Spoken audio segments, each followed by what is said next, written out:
then it's time for us to just put the imperial hat back on to say, we're going to govern those countries if you're incapable of governing yourselves, because enough is enough.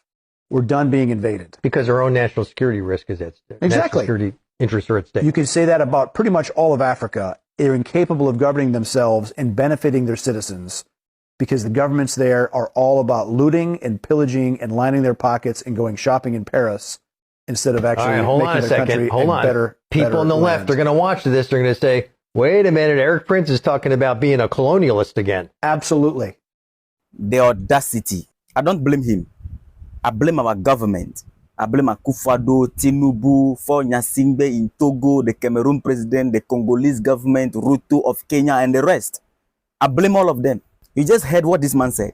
You need to share this video. We've been telling you that they are not yet done with imperialism, colonialism. They've just given us a break and placed us in a perpetual weak state. Weak economically, weak militarily, and disunited so that they can easily come back anytime they want. He said it is high time they need to put back the imperial hat and say they are going to govern or recolonize Africa because they are tired of being invaded. He said it just like we are just piece of good here that anyone can just jump on. And he gave out his reason.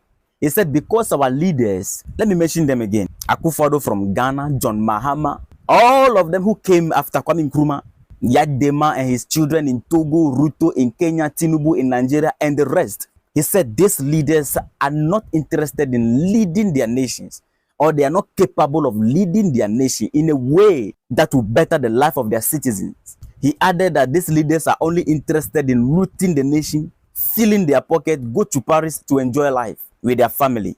Look at how African leaders have become object of disgrace, an instrument of shame to the rest of the world, to the extent that this one is calling on his people to come back to recolonize us or to regovern us. First of all, let me reply this guy first before I turn to our leaders. When you people came to this continent, you did not see nations. You saw kingdoms. Then you turned these kingdoms into nations. There were solid governance system here before you came. You turned it into political system.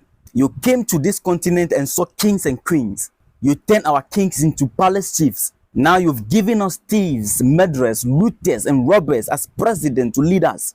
You are the cause of the mess we are in today. Now our youth are running to your country for survival, and you term it, they are invading you.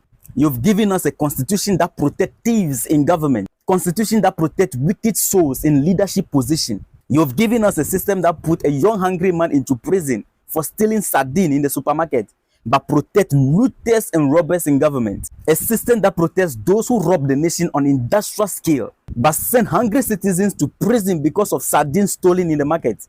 I am not in any way endorsing stealing, but truth must be established. And whenever good African leaders emerge to lead their people rightly, they are assassinated by who? You people. Who told you we can't govern ourselves? You are the same people standing in the gap, taking down good leaders to maintain looters and robbers and thieves in office. What happened to Patrice Lumumba, Sylvanus Olympio, Gaddafi, Thomas Sankara, Kwame Nkrumah? What did you do to these good leaders? And you are here blaming us for what you are responsible for. Listen, Africans, they are not yet done. That is why they are not allowing us to produce our own weapons. You see their military base surrounding us today. It is a gradual process to overpower us one day. Instead of you Africans to think the majority are in church preparing to go to heaven. What a sad reality of Africa.